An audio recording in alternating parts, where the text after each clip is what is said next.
Muchas gracias, José Ramón. Muchas gracias a FAES por haberme invitado para participar en este panel junto con Emilio Lamoy y con Josep Piqué, ambos excelentes amigos. Yo quería hacer algo ligeramente contrario a lo que nos ha propuesto Emilio Lamo de Espinosa, y no es la primera vez que él sabe que disentimos ligeramente sobre ese tema, y es sobre la relación entre marca o imagen y realidad. Yo creo que al final de la historia, como él mismo también apuntaba, la marca o la imagen tiene que corresponder a la realidad. Si no hay una realidad subyacente, lo único que hacemos con la imagen es un puro ejercicio de mercadotecnia. Y esos ejercicios duran poco y sirven menos. Yo creo consiguientemente que cuando hablamos de marca España, de lo que tenemos que hablar es de España, pura y simplemente. Y saber exactamente qué es lo que nos ocurre, cuál es la España que querríamos tener precisamente para contar con una mejor marca y con una mejor imagen. De manera que para mí la imagen debe ser reflejo de la realidad. Yo creo que tenemos que tener menos mercadotecnia y más trabajo. Y yo creo que, en cierto sentido, deberíamos manosear menos la marca, la noción de la marca España, y más preocuparnos por saber exactamente qué es lo que nos ocurre y qué es lo que querríamos que nos ocurriera.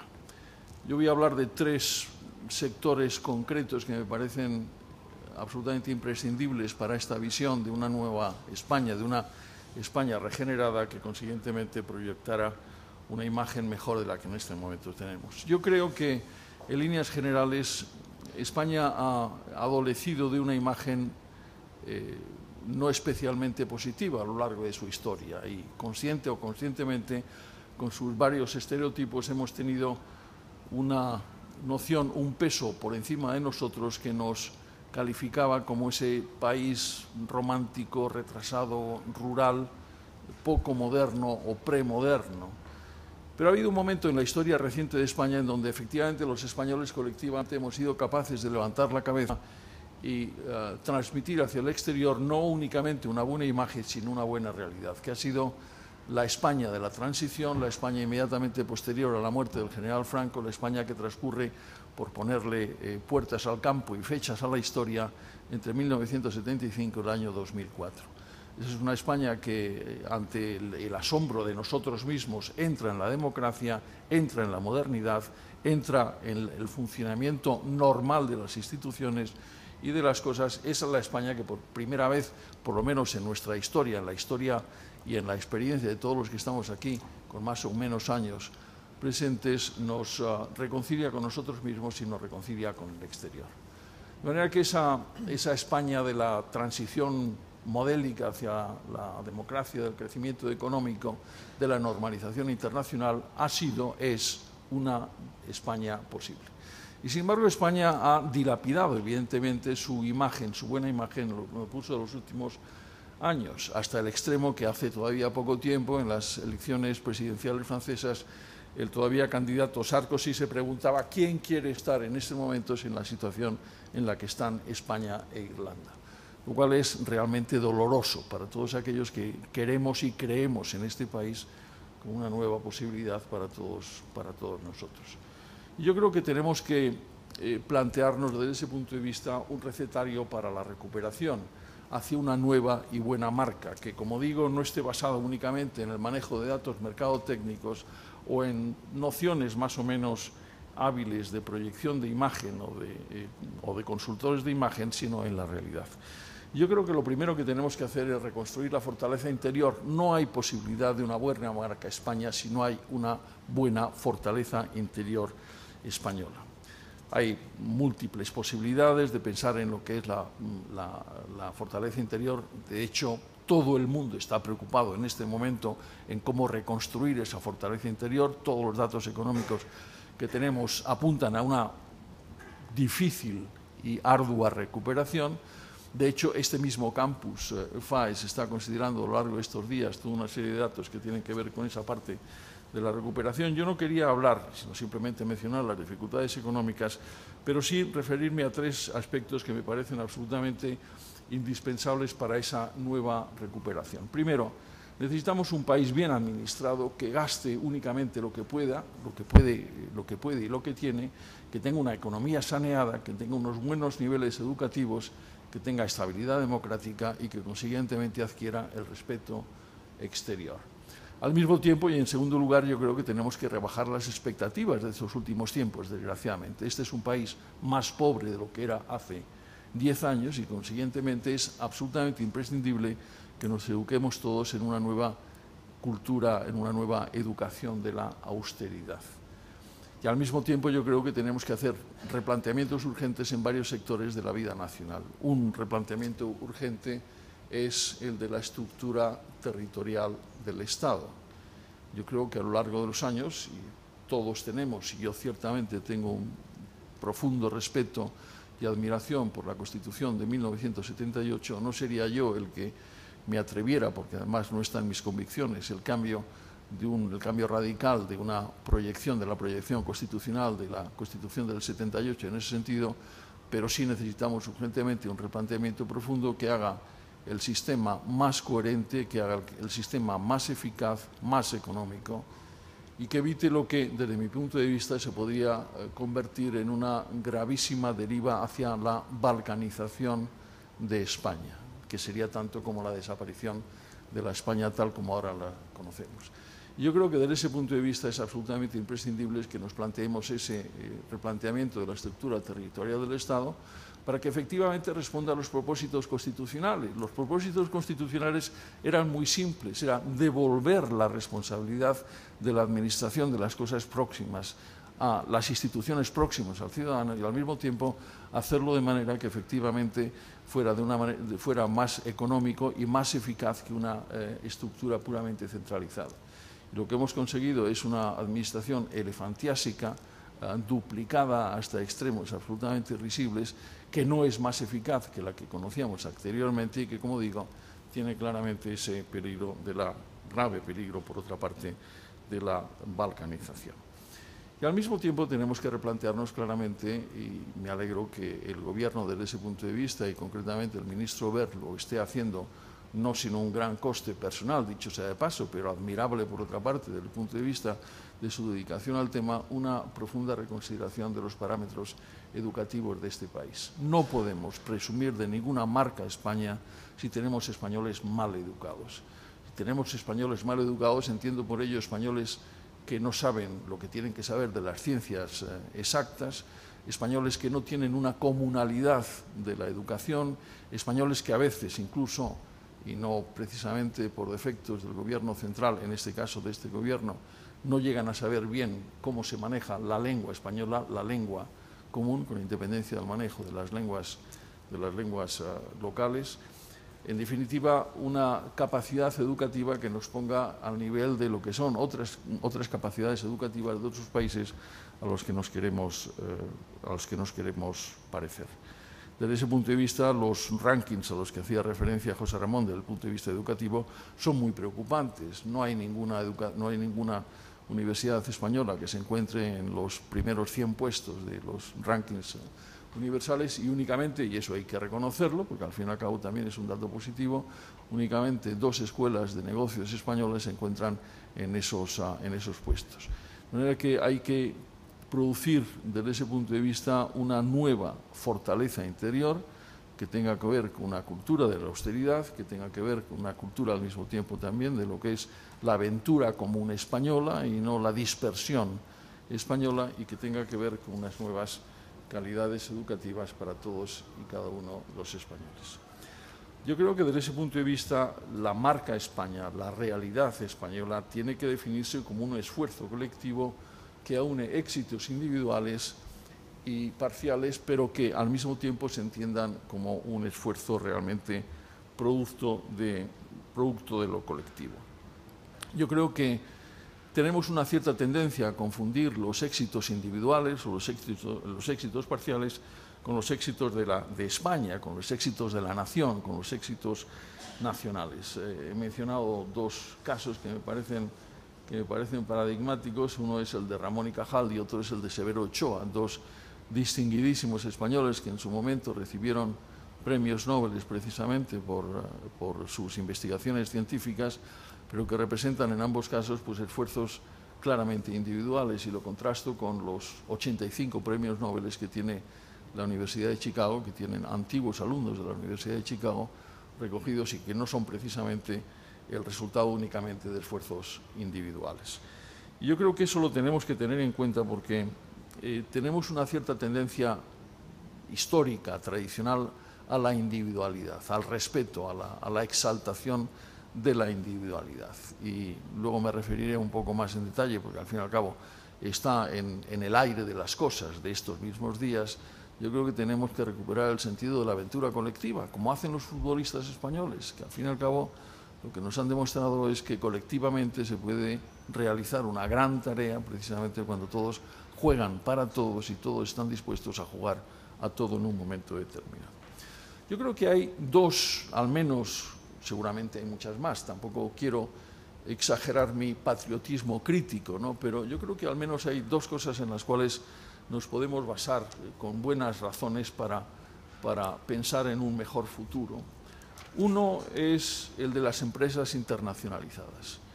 Efectivamente, para los que tenemos un cierto conocimiento de la vida, de la proyección española en el exterior, sabemos que hay un buen número y de una buena calidad de empresas españolas que desde hace ya algunos años, decenio, 15 años, 20 años, algunas de ellas están sólidamente establecidas en el extranjero, hasta el extremo que algunas de ellas incluso llegan a tener el 80% de sus beneficios no en España, sino en el exterior. Y eso significa, y eso es la traducción de un esfuerzo científico, profesional, de una gran eficacia, de una gran capacidad, naturalmente producida también al aire de la bonanza económica que permitía la utilización de los excedentes de capital de los años 90 en el establecimiento de esas compañías, de esas empresas en el exterior, pero al mismo tiempo también revela la capacidad que tienen españoles concretos, individualmente o colectivamente considerados, para lanzarse hacia la aventura en el exterior y establecerse con buenas razones de éxito. Sin embargo, tenemos que tener en cuenta también, porque es un lado que es necesario considerar en el éxito de las empresas españolas internacionalizadas, que por una parte están sometidas a un proceso de deslocalización. En algún sentido, algunas de ellas están dejando de ser españolas, entre comillas, por la fuerza de las circunstancias, porque sus ejecutivos están forzados a vivir en el extranjero y porque al mismo tiempo la misma evolución de la condición económica les lleva a esa deslocalización, porque al mismo tiempo esa deslocalización está negativamente desfavorecida por la imagen negativa de la marca España, que hace que muchas de esas empresas no puedan presentarse precisamente como empresas españolas, porque eso dificultaría en algunos casos la obtención de créditos y porque, consiguientemente, la distancia entre la matriz española y la presencia internacional de esas empresas se puede ir produciendo de una manera cada vez más tenue. Pero, en cualquier caso, qué duda cabe, esas empresas están sólidamente establecidas en el exterior, esas empresas son motivo de orgullo patriótico para todos aquellos que creemos en la capacidad de los españoles, en nuestra propia capacidad, y realmente revelan una capacidad de futuro también que tiene que ver mucho con la realidad y con la imagen de España.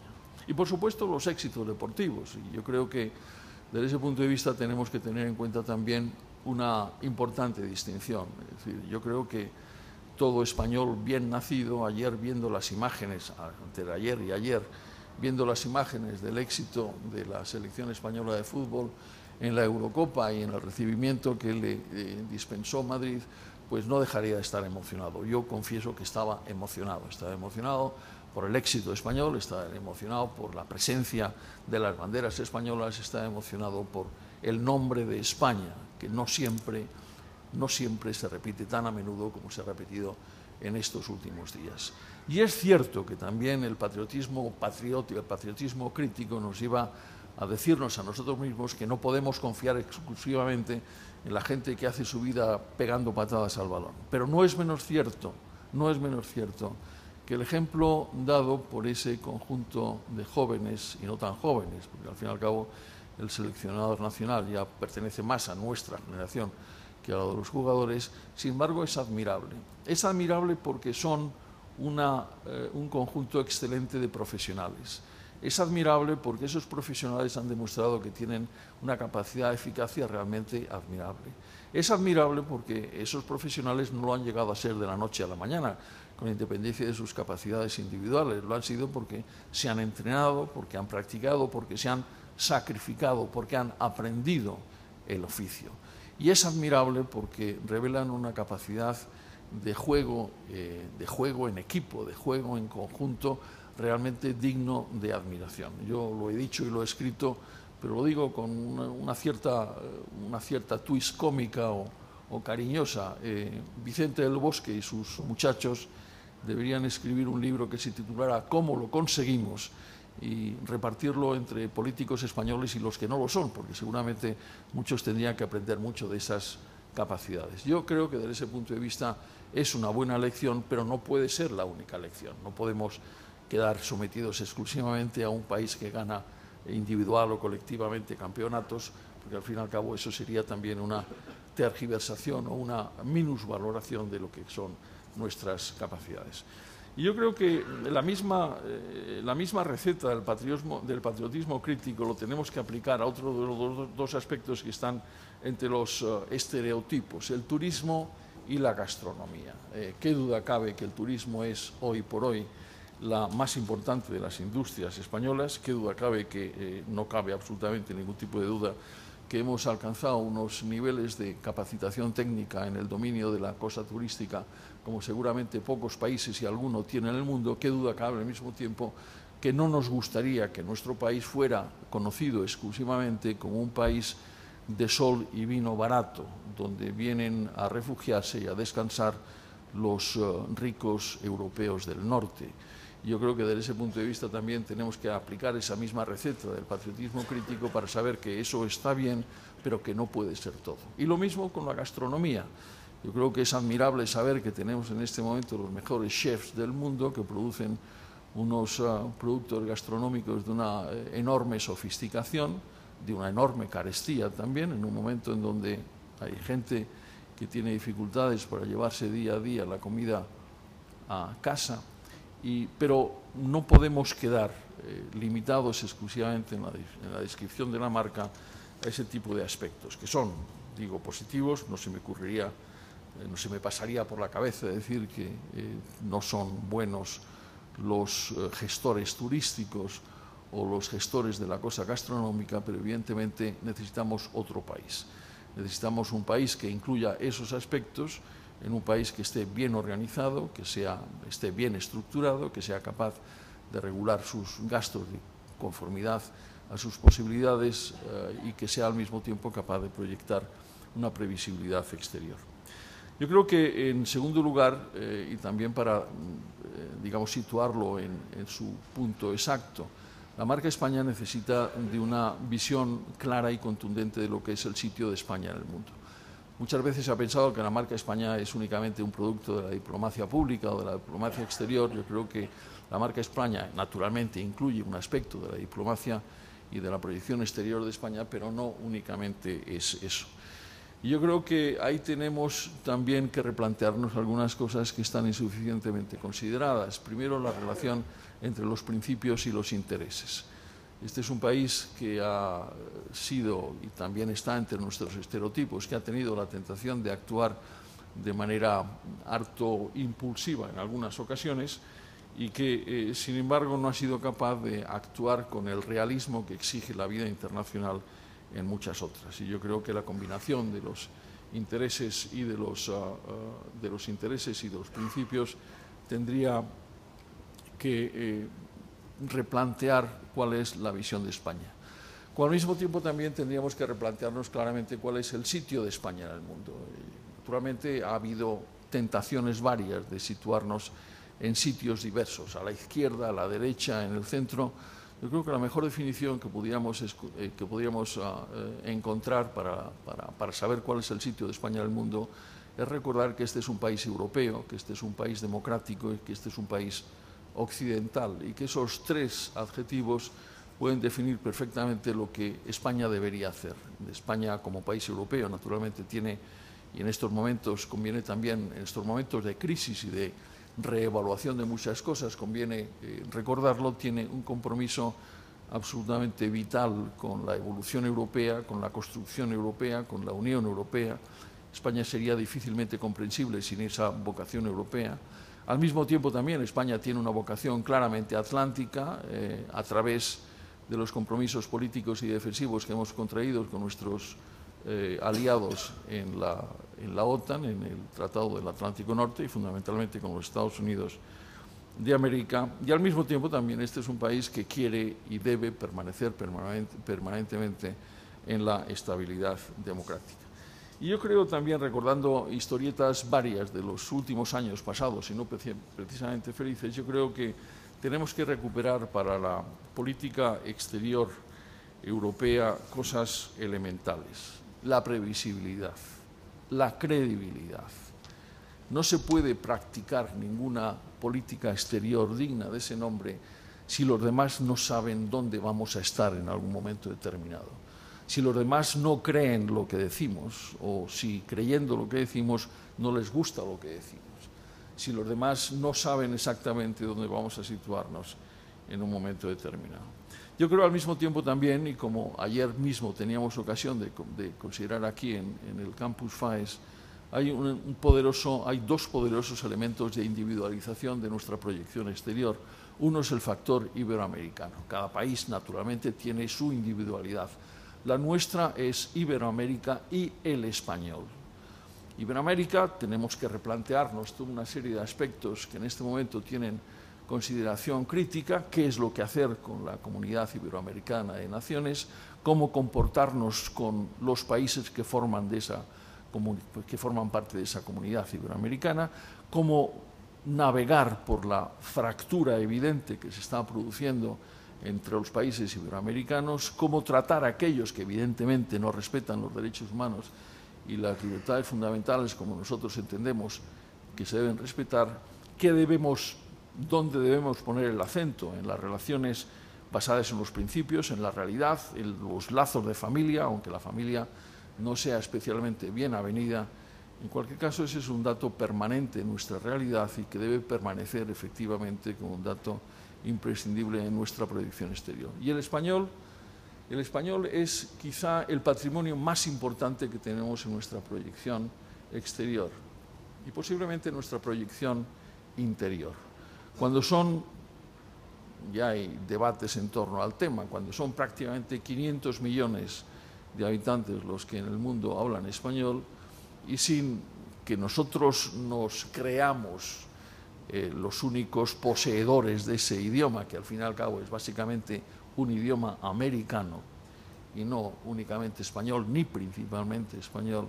Pero lo que es evidente es que en el manejo de la proyección del español, en el cuidado del español, en las relaciones con todos aquellos que hablan en español, que al mismo tiempo también están conociendo un aumento espectacular en algunos sentidos en la tierra que posiblemente sea el futuro del español en el siglo XXI, que es los Estados Unidos de América, nos merecen una importancia absolutamente fundamental. Y desde ese punto de vista, la política exterior española, y concretamente lo que se puede hacer a través del Instituto Cervantes, me parece que es un elemento fundamental. Claro, siempre que al mismo tiempo también afirmemos la fortaleza interior del español.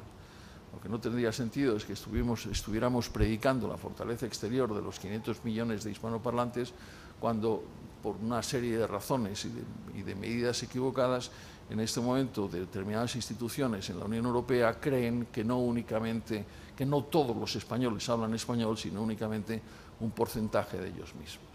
Todo lo que sea debilitar el conocimiento del español, del castellano, por parte de los habitantes de este país, será un flaco servicio prestado a la proyección exterior española. Y finalmente, algo se refería tanto José Ramón como Emilio, es la autoestima de los españoles y la marca España. Bueno, Emilio lo decía, la autoestima de los españoles no está en el mejor de los momentos. Siempre hay consuelos para las tribulaciones, ¿no? Y efectivamente nos podemos consolar, como en otros momentos se hizo también, ¿no? Pues nos podemos consolar pensando que al fin y al cabo hay 500 millones de gentes que hablan nuestro idioma, nos podemos consolar con los éxitos de los deportistas españoles, nos podemos consolar con las glorias del pasado, nos podemos consolar con los chefs gastronómicos del presente, pero eso lo sabemos todos en la experiencia diaria, no sirve para mejorar ni la marca España ni la autoestima de los españoles. Nos podemos consolar también diciendo, como durante tanto tiempo se dijo, que éramos la octava potencia económica mundial, ya no lo somos, seguramente seremos la 12ª o la 14ª. Podemos decir que somos una potencia regional de primer orden, que es una noción también debatible. Podemos fijarnos en el Índice de Desarrollo Humano de las Naciones Unidas, donde efectivamente nos pone en el puesto 23, y no es malo, al fin y al cabo no es malo. Hay casi 200 miembros de Naciones Unidas, de manera que en el puesto 23 estamos en la cabeza, y ciertamente habrá muchos habitantes de este ancho mundo que todavía tienen derecho a envidiarnos y que querrían vivir con nosotros. Pero lo que va de ayer a hoy, desde ese punto de vista, también es digno de recordatorio y también de acicate. En el año 2006, en el ranking universal mundial de la competitividad, estábamos en el punto 26. En el año 2010 estamos en el 36. En el ranking mundial del Doing Business, en el año 2006 estamos en el puesto 30. En el 2010 estamos en el 49. En el año 2006, en el índice de atracción, estábamos en el 20 y en el año 2010 estamos en el 23. Por no recordar otras cosas que también tienen que ser motivo de preocupación diaria, y es que desde noviembre del año 2007 hasta el momento en que yo redactaba estas notas, posiblemente las cifras sean todavía peores, el IBEX, la bolsa española, ha perdido 226.370 millones de euros en la valoración de sus activos. Más de la mitad de las compañías que cotizan en bolsa en este momento valen hoy la mitad de la cantidad que figuran en sus libros, y en muchos casos la debilidad de los accionistas de referencia coloca a muchas empresas en el riesgo de ser optadas.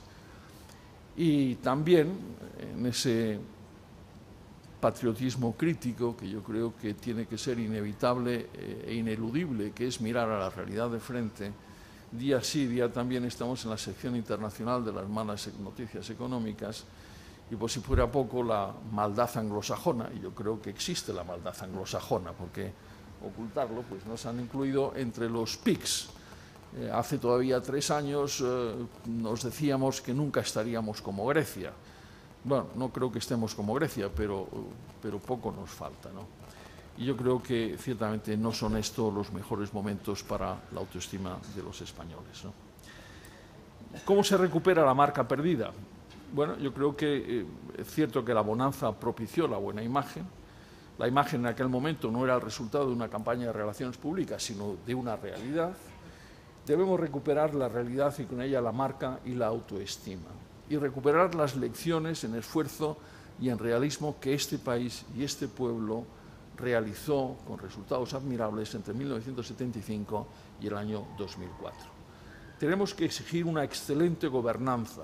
No nos podemos permitir la más mínima debilidad en la exigencia de la buena gobernanza. Tenemos que fomentar la vitalidad de la sociedad civil y recordarnos a nosotros mismos, pero al fin y al cabo también a un proceso de autoconvicción es necesario, que como pudimos en su momento también podremos en este momento. Y recordando que, como decía el personaje de Julio César de Shakespeare, hablando a Bruto, la culpa no está en las estrellas, sino en nosotros mismos. Bueno, al final he recogido una pequeña cita churchilliana, que yo creo que puede servir también para recordarnos lo que es esto, ¿no? Esto no es el final, no es ni siquiera el comienzo del final, pero quizá es el principio, el final del principio. Nada más, muchas gracias.